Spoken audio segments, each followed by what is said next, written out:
Еве сме и во овој дел од неделниот микс, почитувани гледачи. Инаку во центарот на Скопје неодамна се отвори катче, изложбен простор, катче за уметност, наречено Руди. Тоа е нов објект каде што уметниците ќе може да изразуваат својата креативност, а токму иницијаторот и воедно исто така врвен уметник кој сака да истражува во сите области на уметноста е мој денешен гостин. Станува збор за Зоран Рунчев Руно. Руно, добре ни дојдовте. Добре ме нашле. Навистина убав простор се отвори во центарот на Скопје. Ми се чини нешто што недостасуваше. Па, секогаш не е на одмет нешто ново да се извен, но ваков простор е стварно ново нешто со разни предмети, со разни уметнички вредности во однос на сликарството, вајарството, можеби и во било која област каде што ќе може да се среќаваат уметниците и нешто ново да откриваат. Сум за помали парчиња каде што може да бидат изложени, за да може луѓето да видат дека уметниците не се занимаваат само со сликарство, него креативност на било која област. Еве тука имаш еден мој лустер кој што го направив од бетон. Направен. Лампи, има разни предмети кои што може да се употребат и да биде убаво место кај што луѓето се осеќаат баш како дома. Пријатно. Вие практично по вашата професија сте графички дизајнер кој што учевте, студиравте во Манчестер и таму го здобивте вашето знаење на факултетот за уметности, токму во Манчестер, но еве сега веќе сакате да истражувате и други уметности и не се задржувате само за графичкиот дизајн. Така е. Од скоро, можеби последниве 2-3 години, акварелот доста ме заинтересира и заинтригира. Благодарение на или кривци за таа желба ново истражување се моите драги колешки Симонида Филипова Китановска и Жани Гелевска, кои што на мојот стил на работење брзо и експресивно цртање, рекоа дека со акварелот многу полесно можам да се изразам. И доста голема поддршка добив од нив и драго ми е што и они дел од овој простор и со нивни идеи ќе се движи понатака кон тој правец, можеби едукативен или било каков начин. Така, и тоа е убаво и тоа е некако нормално за уметникот да пробува различни. Така, иначе би било досадно, иначе сите сакаме да промениме нешто, дали место, дали ние уметниците сакаме да смениме медиум во кој што сакаме да го изразиме нашето задоволство, незадоволство или било каква емоција. Токму така. И ајде некако да се навратиме од почетоците, па ќе стигнеме се до денес. Многу ми интересира вашиот престој живот во Англија, вие таму и вашето образование го завршивте, но и потоа продолживте да живеете и да творите таму. Како тоа влијаеше на вашата личност, на креативноста?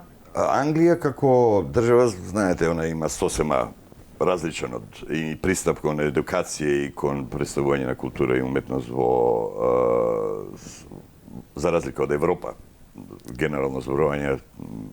И кога отидов таму за прв пат беше доста чудно дека се надвикнам во однос на работење, нема никакви, све е оставено на креација и на работа на уметникот, на творење после од голем број студија каде што можете да ги рентате и да може да се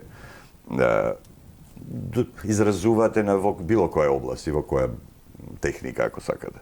Но не само тоа, социјалниот живот е сосема друг, каде што идете на изложби, концерти, бидејќи имав и задоволство да пеам во Хале хорот и со тоа беше доста голема чест за мене, кај што можеме да идеме на различни концерти во престижни места со престижни пејачи и делот тоа и еден визуелен и можеби музички дел и се денеска ја си слушам радио Манчестер класична музика, така да тоа ми е дел од таа некој ритуал.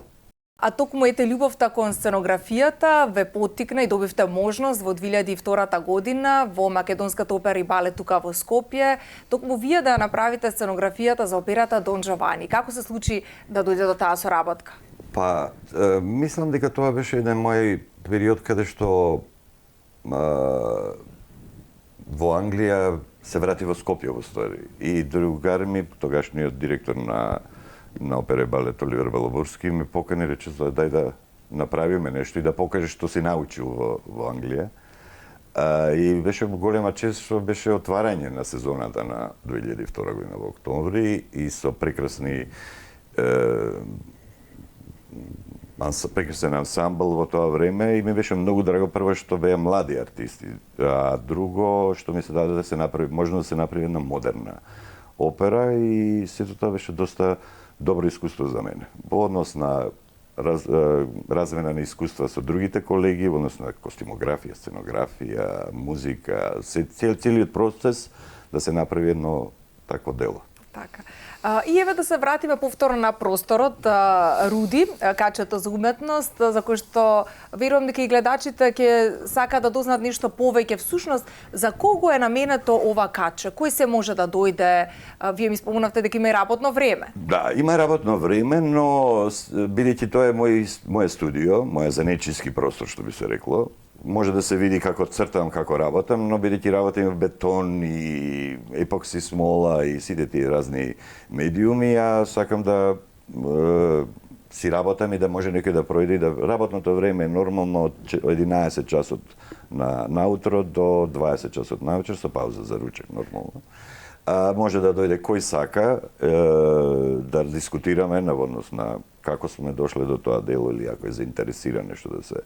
Но просторот го замислуваме повеќе да има и едукативен или друг начин на презентирање на уметноста. Например, можеби, еве, внука ми е Росица Мршич, која е моден креатор, можеби ќе сака да има представување на незините креации тука, фотограф да има негови фотографии и така да битно е да се движат повеќе луѓе, да се видат тие убави дела и да се запознае публиката со можеби некои млади непознати автори кои што лично од моје видување се интересни за представување. Да се даде шанса и така буквално и каче за уметност. Така е, така е. Што навистина недостасуваш. И заради тоа е убава енергија, мислам дека носи сето тоа. Така, апсолутно. Ете, спомнавте и вие дека вие уживате кога и другите ве гледаат како творите. Вие не сте уметник кој верува дека само завршените слики треба да бидат видени. Баш и во една изјава кажавте, јас уживам во интеракцијата на покажување на моите дела во прогрес. Да. И ги користам различните видувања и чувства на луѓето кон мојата работа. И тоа некако е навистина убаво. Убаво, да, секако, особено кога доаѓа од колега уметник, а не мора во однос на или креативец. Како мал сум имал страв, секогаш тоа да го, например, се восхитував на луѓе кои што цртаат на плажа или во некој град застанале цртаат портрети пред многу луѓе. Но со време може би едукацијата и живењето во Англија ме ослободи да можем слободно да разговарам на тема што е, како е, кога треба да се престане, да не се направи премногу, да сите ми кажат кој различно видување го гледаат во таа слика. Сосем нормално. Сосема нормално, без никакви проблеми. На отварањето токму на Руди, вашето каче за уметност, присуствува многу луѓе, па кои беа коментарите во однос на делата кои што ги имате вие и колку вам ви значи, ете спомнавте дека да, но ете подетално да ни кажете околу тоа за различните видувања на самите гледачи на уметничките дела? Првенствено сите ме прашуваат дали е све ова мое, се чудеа дали да, и дека правам и еден голем лустар бетонски или дека правам птици од бетон или даскиве беа воодушевени овие што се за назид и за послужување, тие се со епокси смола и е нов мој, да кажем, израз во однос на спојување на уметноста со употреблива вредност, и имаше многу позитивни и дури изненадувачки колку останаа долго и ме прашуваа за делата, бидејќи сосема ново, нешто различно, мал формат, акварели кои што се низ текот последниве 4-5 години, ствари не, 22 мислам дека е последната од која сум почнал да работам. Така да многу интересни фидбекови имав кај од луѓето кои што и драгите колеги особено и ме поддржуваат да одам се понатака и дури ми даваат идеи, можеби и разни точки кои што би можел да се променат или додадат во однос на се ова да функционира убаво и да заживее во овој град. И тоа е многу корисно да едни со други и македонските автори, односно уметници, се поддржувате и секако секој си дава свое мислење и се раѓа дискусија околу сето тоа. Да, секогаш е драго кога од некој ваш колега ќе ве поддржи во однос на како тоа го доживувате ви од ваша страна и дека ќе ви даде нов елан да продолжите можеби понатака и се повеќе подлабоко да истражувате, отколку да се каже да, тоа е добро и во ред, толку без никаков потик и се губи тој елан. Уметниците сакаат да имаме да бидеме видени и да се гледа и да дава позитивни емоции кај гледачот на тоа дело. Да, секој има свој вкус на гледање на нештата, но естетиката како да е единствена. Да, така. И кој е вашето мислење за естетика? Естетичната вредност е многу битна. Штета што кај нас не се учи дека доста луѓе, не знам дали сте приметиле, велат дека рамката, врмувањето на едно дело е 50% од изгледот на тоа дело. Кога ќе видите сама слика, може би ќе речете не, кога ќе се уреми, таа изгледа премногу. А уште кога ќе ја ставите на право место, видливо место, каде што може би е ваша емотивност, сакате тука да стои, тогаш целокупниот ефект е многу позитивен. Кога ќе знаете дека има некоја естетска и вредност кој што мислам дека секој сака да види убава работа некој. Да, но исто како што спомнавте вие да се вклопи во самиот простор, може би некоја слика не одговара. Сте имали такви ситуации на ваши купувачи, например? Секако. Може би премногу е спомнувано сето тоа дека бојата сака да им одговара на намешта или на ова, но јас секогаш велам сликата е свое дело, своја слика посебна. Не е битна ни рамката, битна е емоциите што ги потикнува кај вас и во вашиот простор. Така да секогаш треба да се избере дело кое што вас со вашите очи вас ви се допаѓа, а сето тоа останатото е само цела представа, да речем, кога ќе ставите, кај ќе ја ставите, тоа е ваше веќе избор. Руно, вашите дела се експлозивни, имаат многу боја и се баш полни со живот и со живост, но од друга страна пак и со смиреност. И тоа е еден контраст, некако би рекла. И како сето тоа го вклопувате во вашите дела?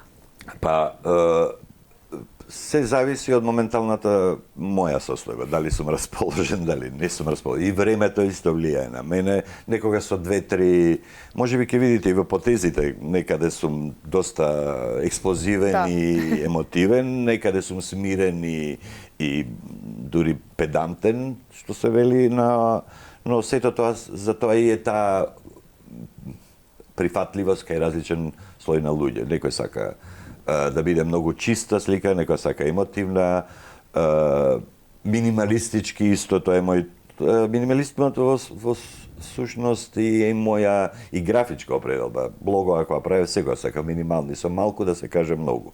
Така да, и тоа е најтешко. Да. Имате и голем број логоа направено, не само кај нас, туку и во светски рамки. Да.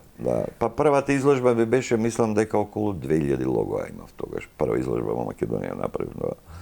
И бев многу задоволен и од приемот на луѓето и исто и во логото тоа се гледаат тие негативни работи кои што негативен спейс, каде што луѓето гледаат една работа, а вашето око гледа друга работа. Но кога ќе ја кажете приказната што е тоа, зошто е така е направено, тек тогаш ќе се разбереме, ќе се најдеме на кој ниво е тоа. Да, и таа дискусија што се поттикнува е здрава. Така, нели секогаш треба да постои идеите едни со други да ги споделуваме. Вашите идеи и инспирации се неминовни и од странските земји, вашето живење нели во Англија, но исто така вие патувате во многу други земји. Ја спомнавме Италија и Верона конкретно, па можете и на гледачите и мене подетално да ни кажете зошто токму Италија ви инспирира? Првенствено, љубовта моја кон операта и класичната музика ме натера. Во тоа време немавме толку многу тури некои или врски со како да отидеме Јас сме слушнале за Верона и Веронскиот фестивал во арената. И ни се даде една убава можност со моите пријатели заедно да отидеме со автобус до Верона. И тоа беше едно преубаво искуство во однос на целиот амбиент и целата културна културно случување во тој град. Ме воодушеви прво грандиозноста на колкава е арената и сценографијата нормално на таа арена а особено звукот и културата и љубовта на италијаните кон оперската музика. Се откриваам некои многу интересни работи и случувања за тие неколку години одев за ред за да ги слушнам се што можам повеќе опери и да видам повеќе опери, но на крај тие влијанија можеби и ги пренесов овде кога дојдов во однос на сценографија, во однос на уредување на некој простор или помош за било каква совет за нешто да се направи. Сигурно во вашите дела целата таа инспирација била вметната. Како не. Во тоа време баш во скоро време ги гледав моите слики од тоа време.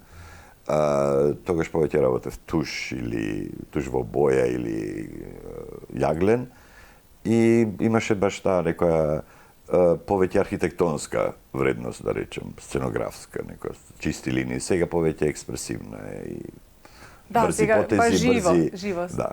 Но еве можеме и оваа слика тука да видиме со цвеќињата, таа дава некоја смиреност.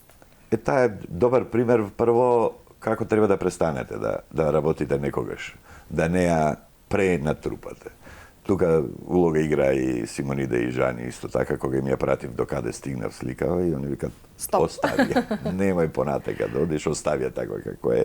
Така да и дава буди, ова е прва слика кога ќе влезете во студиото и дава една многу топла, смирена енергија во студиото.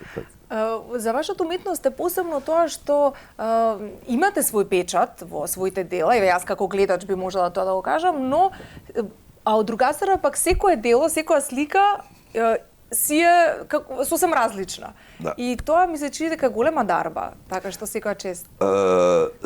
Една голема среќа имав што имав за време на студиите во Англија, имавме на крај на годината ни доаѓа надворешен професор од други универзитети, кој што не ни знае, не ни ја знае ни работата, едноставно доаѓа ги гледаат нашите дела и поминува со секој студент по еден час.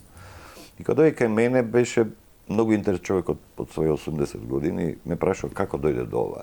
Обратно нешто било, печатено било вако, како си го достигнал тоа. И он ми кажа, вика, треба секој човек да направи свој подпис, иако има многу слики на сончогледи, многу слики на бродови, на секојаш кога ќе нацртате, ќе знае дека е ваше дело. Но архитектонскиот дел, кај мене тие линии, брзи линии, рече тоа е вашиот подпис. Држете го. И успехот на еден уметник, графичар, особено е тоа што кога на крај на година кога ќе прашате што сум направил оваа година и кога во вашето срце или мозок сте решили дека ова е мој ремек дело за оваа година. Тоа знаете дека сте успеале. Иако сте направиле можеби уште стотина слики, но едно дело кога ќе рече да, ова е мој супер ремек дело за оваа година. И кога ќе каже публиката исто така. А публиката особено, тоа беше многу драго. Го спомнуваме и нормално составен дел од вас е животот таму, па можеби има и многу млади уметници кои што сакаат да се надоградуваат и надвор, сега секако по друго време со технологија понапредна, нели? Но колку беше всушност тешко да се замине сам во сосем нова средина и како тоа ете влијаеше на вас? Првенствено може беше некоја бунтовност, да ви кажам.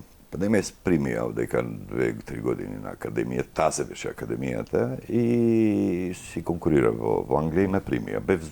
Може би еднаш пројдов случајно кога да за Канарски острови од Манчестер летав, бидејќи имав еден пријател од Канарски хориста и ми остави голем впечаток Манчестер како културна средина. Манчестер е еден од постарите градови, еден поголемите градови. Таму е почната и печатарската индустрија. Првите весници се спечатени во Манчестер. 1800 некаде. Но сето тоа дојде до решение мое да отидам баш таму. И прво јазикот беше многу полесно, бидејќи сме го учели во средно, но и друго и таа некоја не средина каде што не знаете што ќе се случи или како ќе прифатат или во секој случај добар избор беше за мене и едно преубаво искуство, некој со пријатели различни, со различни работи кои што сето тоа влијаат во однос на уметноста и на ексклузивноста во која што секогаш се прави нешто убаво. И очигледно секогаш треба сопствените граници да ги поместуваме, да излегуваме од комфортна зона. Тоа е најтешко, но да. Но потребно. Секако. Името на уметничкото катче е Руди. Да. Вашиот надимак е Руно. Да. И од каде сега дојде името Руди? Има сета ова приказна за овој простор настана кога пријател мој Диме ми рече, па Руно, дај доста работиш дома, дај да ја покажеме на градов, на другите луѓе да видат дека ти имаш нешто работа, и ми даде една убава помош и идеја, рече ајде во февруар да почнеме да го средуваме тоа, ја ќе ти помогнам колку што можам и многу ми е драго што го се решивме да го направиме тоа и нормално заедничко го соработуваме ова и затоа и вклучени неговото име. Така, убава символика. А на што работите моментално? Ете го отворивте сега катчето просторот, но во однос на дела, во однос на уметност? Сега првенствено мислам дека сакам да почнам, гледам луѓето се многу заинтересирани со да истражувам во однос на бетон со епокси смола, да направам некои скулптурни работи кои што можеби ќе видат од употребна вредност. Дали како декорација во двор, дали како декорација дома. И мислам дека имам добар фидбек од колегите и од луѓето кои што дојдоа дека тие се многу убави и се уште не сакаат да си ги земат за дома, но да направам се повеќе. Бојата да ја внесам, можеби, да додадам боја, да направам нешто ново. Така да, ете тоа се следните планови, но нормално и да се заживе овој простор, можеби и ќе направиме некој едукативен дел. Тој ден посебно ми се допаѓа вака како повтор ќе кажам како гледач, да не е само нели изложбен салон, изложбено катче, туку да има и разговори, дискусии. Да има и дискусии во однос на можеби и некое литературно читање, можеби, но најбитно ја би сакал да ставам акцент на едукација во однос на цртањето можеби кај младите луѓе или луѓе постари години кои што сакаат да научат, да имаат желба, но или афинитет, но никогаш немале простор или време да седнат или со кого да седнат. Така да можеби еве и со помош на мојата драга колешка Симеон баш ми рече, можеби цртање со кафе, можеби цртање со разни други бои кои што и техники кои што во акварелот се многу експресивни и неочекувани. Так. Затоа што секој потек или некој знак кога ќе ставите излегува сосема нешто друго и тоа е убавината на сето тоа. И треба да ги научиме луѓето дека експресивноста не треба да се срама, треба да се опуштат и да се работи со било кој медиум. Баш тоа секогаш и самите кога ќе пиете кафе и некоја ќе остави на салветка некоја отисок, гледате нешто. И тоа е еден дел од уметноста и треба да се... Исто и за графиката е тоа. Многу луѓе не знаат нормално дека печатењето е графика всушност и ние сме учели како млади, со компир, ако се сетскате за отисок, тоа е графика. Класичен начин, но кај децата тоа треба да се представи кај луѓето, да се научат тие баш процеси кои што се неочекувани. За мене неочекуваноста е најголем фактор. Па и токму вашата уметност, вие велите дека и со 2-3 потези или со еден потез од еднаш имаме дело. Така. И тоа неочекуваност ве радува, ве исполнува. Тоа е најбитното за еден уметник и многу сум среќен кога ќе има позитивни. Сега социјалните мрежи се доста големи и тамо се ценат колку ви го погледнале делото, но секогаш ми е драго кога јас лично ќе знам дека и е направено толку брзо и толку експресивно тоа дело и оставило впечаток и кај другите. Да, а Руно, колку е важна дисциплината во уметноста? Дисциплината, ние сме, не знам дали, уметниците сакаме да имаме период кога многу твориме или чекаме инспирација, но некојаш ќе се направи голем период, еве, може би сега мене ми случува тоа, после 2 месеца не сум фатичетка во рака, што се вели. И сега ќе имам една експлозија на дела, може би 20-30 ќе направам слики. Но дисциплина како работа повеќе е концентрација. Значи, се исклучувате сте во свој простор, со својата музика, со својата енергија и патувате може би негде другови, така да дисциплина во однос на креација, да. Сакаме чисти работи, сакаме припрема, да се припремиме, да си направиме. Некои сакаат да цртаат повеќе, прво со молив да си направат скици. Не, ја директно сум на хартија, кај што одма експресивно кажувам, да, тоа ми е се моментално, сум среќен, несреќен, нервозен, убаво времето, надвор сонце. Така да Чувствата се пренесуваат преку делата и како што споменавме, тоа се гледа и во уметноста ваша. Руно, да кажеме каде конкретно се наоѓа уметничкото катче, Руди? Руди се наоѓа во центарот на Скопје. Тоа е на раскрсницата кај гимназијата Јосип Брз Тито, што е. Од едната страна е студентскиот дом Кузман и точно на раскрсницата е тука беше еден простор во сутерен и е приубав сега особено кога го средивме и кога го осветливме сега и дури и искречено и преубаво изгледа и еден простор кај што пораѓа доста луѓе и значи тамо тоа е Гологанов, да. Митрополит Теодоси Гологанов, број 2 и е доле во сутерен, слободно може да дадете кога сакате и да се види просторот и да поразговараме на тема на уметност и на среќа, чисто кафе да се напие. Така, баш убаво, се радам дека ќе има многу интерес и публика која што ќе го посети вашето катче. Благодарам. Благодарам за овој разговор. Благодарам и на вас. Почитувани гледачи, го завршуваме неделниот микс со навистина пријатен разговор со уметникот Зоран Рунчев Руни. Јас ве поканувам и следниот викенд да не гледате во неделниот микс и ви посакувам убав остаток од викендот. Пријатно.